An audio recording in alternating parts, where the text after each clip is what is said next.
আসসালামু আলাইকুম। আমি চাই প্রত্যেকটা লোক বেকার না থাকুক।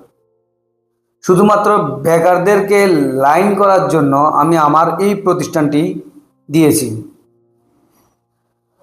আমি আমার প্রতিষ্ঠানকে এমনভাবে সাজিয়েছি,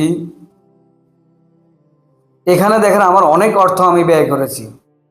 আমি চাই শুধু আমার এলাকার পার্শ্ববর্তী গ্রামের ছোট ভাই, বড় ভাই, বিভিন্ন বন্ধু বান্ধব যারা আছেন তারা যেন একটি সুন্দর স্কিল করতে পারেন। এই যুগে শুধু চাকরি, পড়ালেখা দিয়ে কিছুই হবে না। আপনি যদি মোবাইল সার্ভিসিংয়ের কাজ শিখতে পারেন অথবা যে কোনো একটি কাজ শিখতে পারেন, ইনশাল্লাহ আপনার ভবিষ্যৎ উজ্জ্বল হবে। দেখেন, আমরা সবাই মা বাপকে দোষ দিই, চেয়ারম্যান, মেম্বার, তারপরে হচ্ছে সরকারকে দোষ দিই, কিন্তু আমরা এই দিকে না খুঁজে আমরা নিজে কিছু করার চেষ্টা করি, নিজে একটা কাজ শেখার চেষ্টা করি। আপনি কাজ শিখেন, কাজ শিখে ছোট একটা প্রতিষ্ঠানে অথবা অন্যের প্রতিষ্ঠানে বলেন যে ভাই আমাকে একটি টেবিল দেন, আমি আপনার দোকানে আমাকে একটু টেবিল দেন, আমি এখানে বসবো, আপনাকে কত দিতে হবে, আপনি এইভাবে বলেন। আপনি তাকে তার দোকান ভাড়া যেটা আছে সেটা দেন।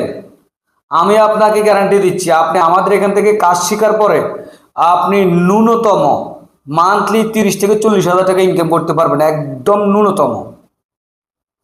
আর যদি আপনি ভালো যন্ত্রপাতি এবং ভালো সেট আপ নিয়ে বসেন, ইনশাল্লাহ আপনি মান্থলি 60 থেকে 70 হাজার টাকা ইনকাম করতে পারবেন।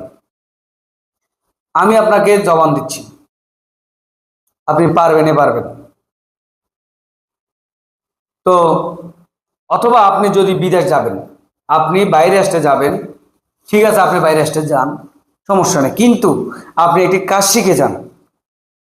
আপনি একটি কাজ শিখে যান, দেখবেন আপনার কাজের অভাব হবে না। আপনি একটি কাজ শিখে যান, আপনার কাজের অভাব হবে না। আপনি শুধু শুধু বিদেশ যাবেন, ঘুরবেন গাড়বেন, লাভ কি হবে?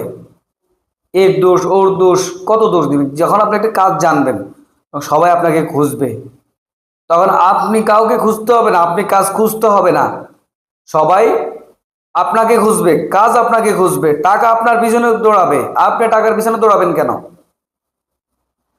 তো আপনারা সবাই একটি কাজ শিখেন, হ্যাঁ, সেটি হোক যে কোনো কাজ, যোগের সাথে তাল মিলিয়ে যে কাজটি আজীবন চলবে।